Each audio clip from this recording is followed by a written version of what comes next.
Greetings, everyone, and welcome to Anime Night in the Dojo. Today's featured show, ReZero, Season 4. Yep, ReZero, Season 4, Episode 5. Welcome back to the dojo. I'm Ryu. That's Age. We're back for more Anime Night in the Dojo. And, well, I found the frame that we talked about last week, you guys, with Shaola, just kind of like narrowing her eyes at Subaru, because, there's always going to be visual cues in anime, and we talked about that last time, so that's something to look for. I'll be interested to see if any of the Pleiades myth comes in with the whole Watchtower, the stuff, because we've already got Orion, so that's half of the Pleiades stuff right there. So, you know what I mean? But we'll just have to see if we get any more of. For anybody who doesn't know what the Pleiades is, basically it's like a set of doves. I forget how many it actually is. It's either 3 or 7, somewhere between 3 and 7. That pretty sure it was 7. That I think it's Atlas sends after Orion to follow him around or something and spy on him and try to kill him, something to that effect. My Greek myth is, it's there, but it's not. I don't remember everything, but that's what they're doing. There were doves sent by, I believe, Atlas to spy on Orion or something. So either way, it'll be interesting to see, since we've already got the Orion stuff, if we get more at all or whatnot. We talked about the rest of the Greek myth and stuff like that with Shaola and the constellations and Scorpio time as well. So we'll just have to see. But as for now, we're in a big ass library. Very, very big ass library. And whether or not this is gonna hold the answer Subaru seeks, who knows? Whether or not Subaru has a plan that doesn't involve rolling around the floor of this library, because by God, if he does, I'm turning this damn recording off.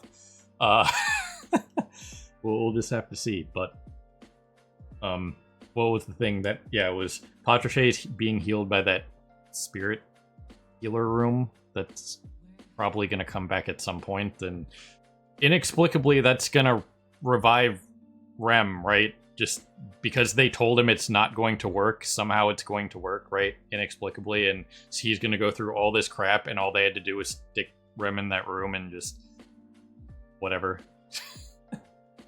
So the Pleiades were 7 divine sisters.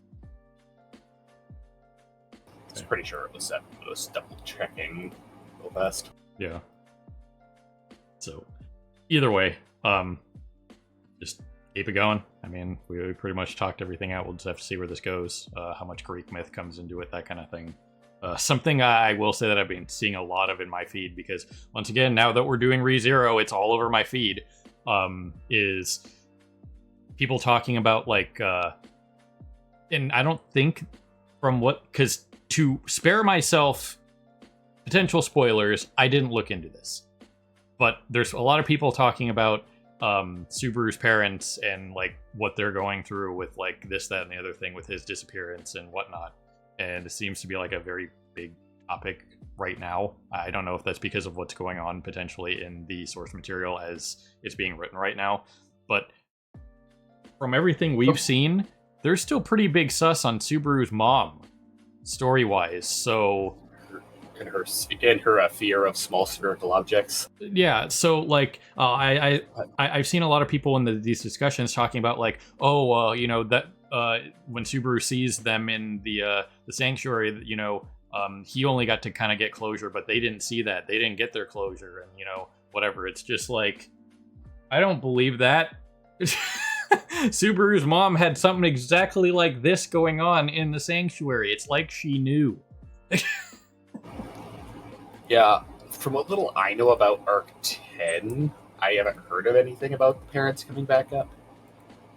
But I do know that when doing the side endings shenanigans, the author did release a very short one about basically what would happen if Subaru never got isekai in the first place. And he basically just goes on to live a relatively normal life. Within the next year or so, he breaks out of his shut-in nature, and he goes on and he gets married and stuff like that. Got it. Yeah, but all these posts that I've seen that are just your typical, half of them are probably AI randomly generated nonsense these days with all the random Facebook pages and other places trying to gain like clicks and cloud and ad revenue and shit like that. But it's always the same thing, but from a different, like a vaguely similar thing, but from a different page. And people are engaging with it and talking about it, obviously. Some of them are bots, but not all of them are, obviously. But it's just, once again, tell me that you haven't watched the show while telling me you watched the show or read the source material. You know what I mean? So that was just something I thought I'd bring up here because we're probably not going to get that for a while, and it was just, there's nothing really to say right now. We just kind of got to see what the plan is, how we deal with the Watchtower, and obviously Shala being the Scorpion motif. We just got done with the Scorpion motif in Jujutsu Kaisen, even though she wasn't as big of a character as Shala is probably going to be. You know what I mean? But either way, we'll just have to see. But we're going to push some buttons and get going here, so people on Patreon will see on the other side of the edit for the time reaction, and people on YouTube Beyond will see on the other side for the discussion and review. Any and all links to various things are down there in the description. Check it out, watch whatnot. So check out stuff, do stuff, click buttons. I don't know. It is what it is. I'm just curious if we're going to get Lisette at all. So anyway, here goes some. Well, alrighty then, there you guys have it. Another episode in the books. I'm just going to start with this because this is where we ended, and I have to say it. We mentioned it at the end of the reaction there. Stick Swinger. If this isn't in the next Fable game, I'm going to be massively disappointed. I mean, seriously, Stick Swinger? You guys can't tell me if you've ever played any of the Fables, especially the original one, where you remember Chicken Chaser? You can't tell me that this isn't like one of the starting titles that you get. Oh man, Stick Swinger, you're gonna swing some sticks? Imagine all the NPC dialogue, like with the Chicken Chaser stuff. Stick Swinger would be up there, man. So if you're looking for titles, Lobby titles, if you're working on a game or whatever, just Stick Swinger. You know, you got to start somewhere. You know, swing some sticks, and you know how you start as a hero. That's how you start as a hero in Fable. I mean, when you're training, you use a stick, right? When the guild master is teaching you, and you're fighting River. What was her name? I forgot her name now. But that's what you're doing. You're fighting with two just sticks, you know? Yeah, I mean, they could very easily stick this as a title in the game and just make it to where like it's like get to X level while in the tutorial. Right. Something, you know, or just fight through a certain amount of the early things. You know, it could be they had the boast system in that where it was like, I'm going to take no hits in this, or I'm going to do this in this period of time, or I'm going to, you know, there are all kinds of different boasts in those games, you know, any myriad of random nonsense challenges that you could do, like from only fist combat, and you could stack them and you get more experience, you know, that kind of stuff. You know, you could just have one that's just like only use a stick. You know what I mean? I'm pretty sure you, even in the first Fable, I'd have to fact check this, but I'm pretty sure when you go and become an adult, I think you can still use the stick in combat. If you really want to. I don't remember. It's been a long ass. Like I played a ton of Fable 1. I didn't really follow all the other games after Fable 1, but I played basically everything you possibly could have done in Fable 1 back when it first came out. Right. But I haven't played it in forever. Yeah. So either way, Stick Swinger, this one 100% got Fable written all over it. So that is what it is. Just wanted to talk about that for a little bit. But hey, Typhon backstory. She just cleared out that whole town like it was nothing. You know what I mean? Well, one hell of a way to find out that you have a witch factor is just, you know, wipe out an entire town, because all of them, unsurprisingly, have some sort of pride sin. Imagine that. Yeah, based on the fact that she's Pride, plus I believe we got some sort of like very brief explanation from Echidna back when Typhon very first showed up. I assume it's something to do. It's not like she perceives it as sin, but it's not actually really anything to do with sin. More so, just if you have enough guilt about things you've done in your past, then like basically you have like a feedback of like based on how much guilt you have of your past, you take damage. Yeah. So that was something. The whole deal with this library is you know, the only way you can read the books, which this scene was absolutely is all these books are names. So in theory, they're death books or people who have lived in this world. And when he was having that conversation with Melee, that oh, well, I could just kill you and we'll see if your death book appears. You know what I mean? So, well, in theory, Subaru's death book already exists in here because he has died. Right. Yeah, so that'll be kind of interesting to see if they come across that. But it's like, are there alternate timeline books in here? Like, what happens with that? And also, hi, my name is Freddy Foreshadowing. They're not done with these books. So we'll just have to see what comes of that. But for now, we're putting a pin in that. But you don't have that kind of thing in writing where you just, have a character say something like that and not do something with it. You know what I mean? Kind of like the whole eyeball twitch thing that we talked about last time. So it's, we're not done here. Because once again, an asshole designed this tower. An asshole named Subaru, who took on the name Flugel. Yeah, I was still like 80%, 90% sure that Flugel is just Subaru from like an alternate timeline. Yeah, so I'd be surprised if it wasn't. If it's not him, it's somebody from his world. Because once again, all these freaking things are myth and or so far it's been myth from his world. None of them know what Orion is. They don't know what any of this other stuff that Subaru's been going on about is. They've never heard of it. So unless you're an otherworlder, I don't know. Yeah, Flugel is probably an alternate timeline Subaru, but even if he isn't, he's at very least a Japanese otherworlder, similar to Hoshi. Right. So there's definitely a lot of interesting stuff going on with this. I like what they did with the book jumbling and stuff like that. That was a pretty neat animation. Beatrice still being able to read the titles is interesting, but the title is just the person's name. You know what I mean? So that doesn't really do you any good if you didn't know them. So the only information you can glean from that is just confirming that the person is dead. Right. Which by know them, we don't know the rule yet because Julius, the general that he was talking about, he said he knew him because he knew him in person and he fought him. So do you, like, example, I know who Paul Walker was. I never met him. Would that allow me to still see his book if his book was in this library, or would I have had to have met him and interacted with him? You know what I mean? Yeah, we don't know that yet because the two examples we got were both cases where the person had actually met them because, like, Subaru did meet Typhon in the sanctuary. Yeah, technically met her. Technically. So, yeah, we'll just have to see what the deal is with that, but we didn't get anything on that. But either way, the rest of this was just, them figuring stuff out, having those conversations. Didn't know that was moving, but that shouldn't really matter. That was pretty much still shot anyway. And it's not like any of the audio comes through anyway, so they can't get me on audio. Lately in another channel muted. But, there were some interesting comedy bits, like right here, her getting him on, like, romantic interest stuff and whatnot. Subaru batting away Shila's little, like, blown kiss and stuff like that. That was funny. So you gotta appreciate the comedy when it comes. But as for the rest of this, yeah, once again, if this is potentially everybody that's ever existed in this world, this is going to be a lot of books.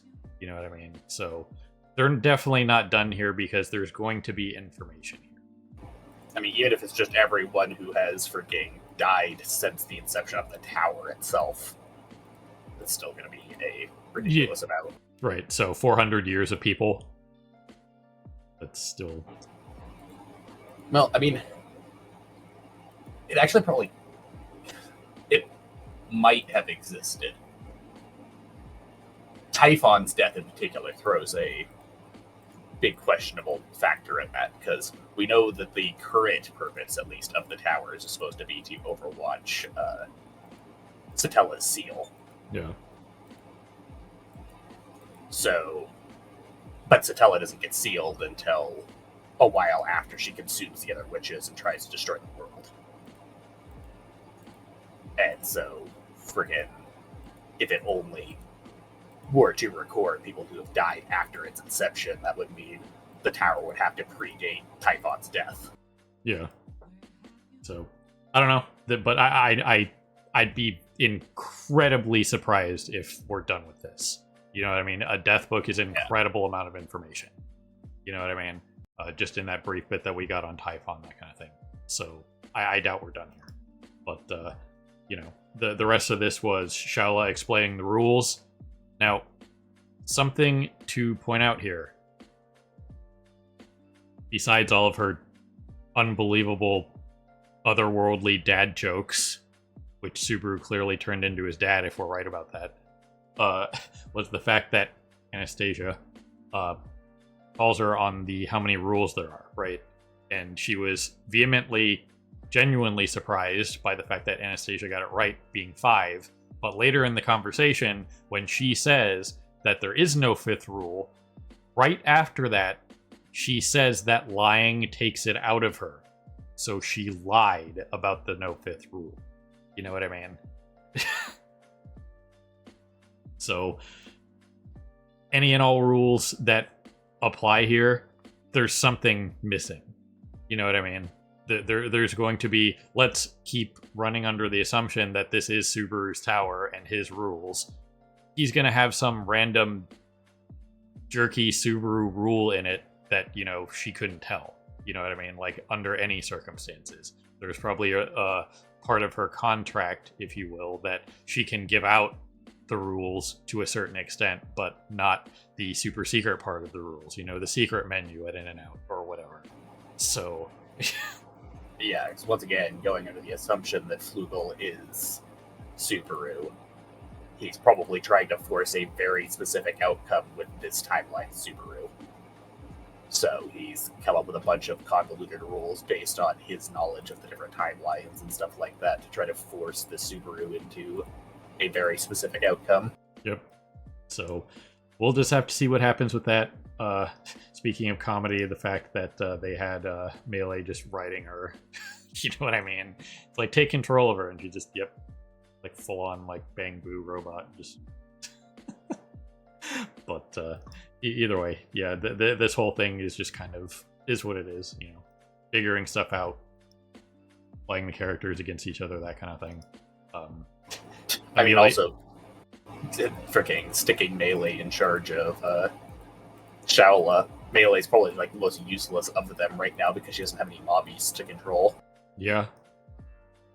But either way, that's something. But Amelia figuring out like where the next you know, door to the next level is you know, on point because she understands what a jerk would do. She's had to deal with a lot of jerks, so no problem. This particular jerk for a couple of years now at this point. Yeah, so you know, it's no big deal. Secret doorway, not in the mountain, whatever. But either way, we wrap up on this episode with who we assume is Reed, stick swinger. Circling back to the beginning of this discussion here, but I mean, it has to be him because once again, besides her passing out, he's a womanizer, and well, we all saw how he, you know, listed everybody off Sarge style from Red versus Blue. You know, so we got hot chick, sexy chick. What did he call Brat, follower, yeah. and wuss. Yeah, Brat, follower, and wuss. So, yes, if he is the next trial, then this is going to be a problem. Because if he still has access to his divine protection, then it's going to be an issue. I mean, even if he doesn't, he's still supposed to be like the greatest swordsman the kingdom's ever known. Right. So like, even most of the like later sword saints are still not supposed to even hold a candle to him. Yeah. So let's go under the assumption that he doesn't have it and he's just a stick swinger and that's all he can do and he doesn't have the divine protection anymore, because in theory this isn't really him. You know what I mean? This is a recreation of who he was as a trial. You know what I mean? Yeah, this is just another freaking like remnant personality, similar to like the witches in the Sanctuary. I mean, hell, it even looks like we're almost in the same freaking field as the Sanctuary for the most part. You know, like the old school Windows Vista field from like Wyoming or wherever the heck that was. So we'll just have to see how this goes down, but whether or not Julius fights him, or maybe Amelia or something, we'll just have to see. But you know, it should be interesting. So there's not a huge amount more we can say about this one. It was what it was. There's not a huge amount more we can really speculate on outside of everything we've gone on about here. I will say, I guess I'll mention it now, is they did confirm that after episode 11, the show is going on hiatus until August. And in theory, I could just drop this back down to 1 episode a week. But considering all the crap that is coming next month in the summer season, I'd rather just get this done and then just pick it up in August when it starts again, to not be super overloaded at the beginning. You know what I mean? Yeah. So, yeah. Well, we could drop it down to 1. It's probably better just be fully caught up and then just go those 8 weeks or whatever it is and speed. So that's what we'll be doing. But you know, we'll be caught up here in a couple weeks because, you know, 11 will just be on its own. You know what I mean? Wherever that comes. So it's weird that they did 19 episodes, but it is what it is. So. Oh, I assume Arc 7 isn't that long. Like, apparently, friggin' 7, 8, and 9 are really not all that long. And the speculation is that they're just going to do 8 and 9 in one season, right, as well. And it might just be like an extended one core, like 16 episodes or so. right. But then apparently 10, like, just, it's not even, 10's not even over yet. Most people speculate that 10 will be at least 2, if not 3 cores, because of how big it is. Yep. So either way, that's just something I'll mention, you know, again, like when we wrap up episode 11, once we fully catch up here. But yeah, it'll be like a month and a half of no ReZero, and then it'll be back. So I don't know why they did it that way. It is what it is. I'm not in charge of this. It is what it is. It's their choice. They can do it however they want. So even if it is just to break up the 2 story arcs or whatever it is, I don't know. It's just kind of weird to me. But again, I'm not in charge of this, so who cares? So, you got anything else for this one, Age? Not really. Alrighty then. Well then, ladies and gentlemen, people of YouTube beyond, have you watching. As always, we appreciate you stopping by and hanging with us here in the dojo for more Anime Night. ReZero, Season 4, Episode 5. So, get out there and swing some sticks at something. Maybe not a person. Maybe swing a stick at another stick. You know, training dummy. I don't know.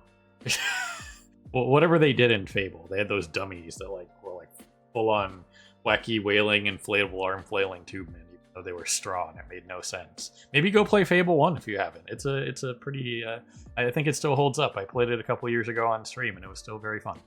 So you could probably pick it up on Steam for like $5. So anyway, again, everybody, we appreciate you. Have a good morning, evening, afternoon, whatever it is for you.